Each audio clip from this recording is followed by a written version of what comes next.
In this guide, I'm going to show you how you can download Minecraft Java and Bedrock step by step. Before we do get into this guide, make sure to like the video and subscribe to the channel with all notifications on. It really does help with the channel and lets us know that you want more content like this.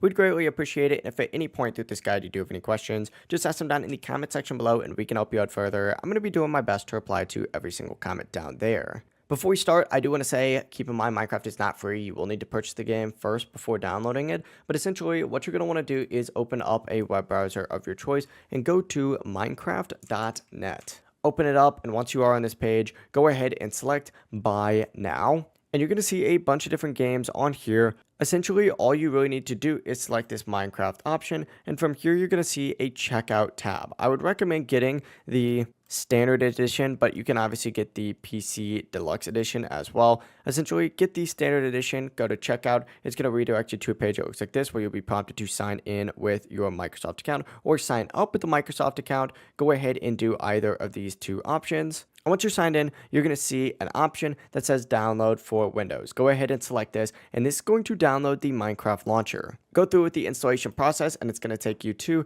the Minecraft launcher, where you're going to be prompted to sign into your account again up in the top left. Go ahead and get signed in from here, and from here you'll see the purchase that you made, or if you didn't purchase it directly through there, you can purchase it on the Minecraft launcher as well by selecting Minecraft Java or Minecraft Bedrock and then hitting download and install right here. Once you download and install it, launch it, and you'll be prompted to choose single player or multiplayer, create your world, select your game mode, and start playing Minecraft. It really is as simple as that. If you guys did have any questions, just ask them down in the comment section below and we can help you out further. I'm going to be doing my best to reply to every single comment down there. Before you do leave this guide, make sure to like the video and subscribe to the channel with all notifications on. It really does help us out and lets us know that you want more content like this. We'd greatly appreciate it. Have a great rest of your day though. Peace.